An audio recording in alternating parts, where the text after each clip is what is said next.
이번 시간에 살펴볼 주제는 보전 처분이 행해졌을 때의 유의사항입니다. 첫 번째로 보전 처분 결정일 당일의 유의사항, 두 번째로 보전 처분 결정의 효력, 세 번째로 포괄적 금지 명령의 효력, 네 번째로 보전 처분 결정에 관련된 후속 업무를 차례대로 살펴보겠습니다. 첫 번째로 당일의 유의사항입니다. 당일 법원을 가게 되는데 그 경우에 회생 신청서의 주요 내용을 숙지를 해야만 됩니다. 왜냐하면 처음으로 법원의 주심 판사님과 관리위원 또 채무자 회사의 대표자와 대리인이 법원에서 대면하는 첫 번째 회동의 자리가 되기 때문에 내용을 숙지할 필요가 있는 것입니다. 그리고 재판부 질문에는 간결하게 핵심 요지만을 답변하는 것이 필요하겠습니다. 또 재판부로부터 문의사항이 있는 경우 또는 재판부에게 질의사항이 있는 경우에도 신중하게 먼저 대리인하고 상의를 해서 적절한 질문 또 적절한 답변을 행해 줄 수 있도록 할 필요가 있습니다. 답변을 잘못함으로써 오히려 회생 절차에 장애가 초래되는 경우도 있기 때문에 항상 신중한 태도, 자세가 필요합니다.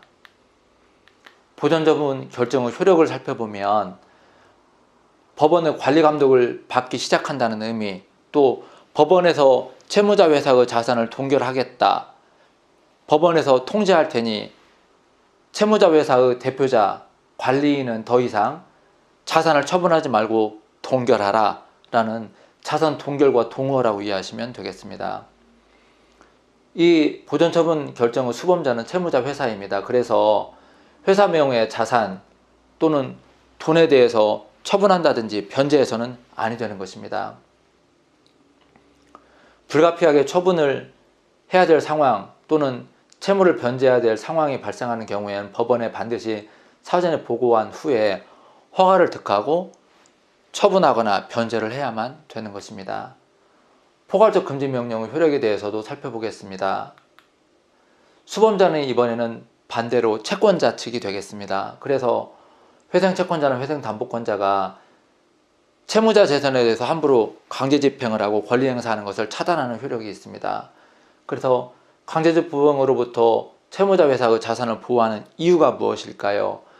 회생 절차를 통해서 갱생이 가능하도록 재산을 지키는, 보전하는 그런 기능 때문에 포괄적 금지 명령을 하게 되는 것입니다.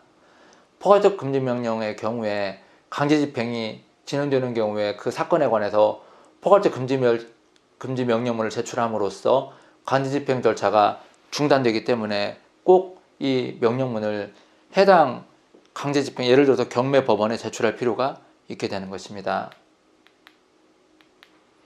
보전 처분 결정 후 후속 업무에 대해서 살펴보겠습니다. 법원에 연합금을 납부하라는 명령이 행해지기 때문에 연합금도 납부해야 되고 또 그 다음 단계인 대표자 신문 절차를 준비하고 또 신문사항에 대한 단편선을 작성을 해야 됩니다. 또 보전 처분 목록도 작성을 해서 실무관에게 제출해야 되고 채권자 협의회 구성원 명단도 작성해서 제출을 해야 됩니다. 또 포괄적 금지 명령문을 채권자들 또 집행을 담당하는 법원에, 예를 들어서 경매법원에 제출할 필요가 있겠습니다. 이번 시간에 살펴본 주제는 보전 처분 결정의 당일 유의사항, 보전 처분 결정의 효력, 포괄적 금지 명령의 효력, 그 다음에 후속 업무에 대해서 살펴봤습니다. 다음 시간에는 대표자 신문기일의 유의사항에 대해서 살펴보겠습니다.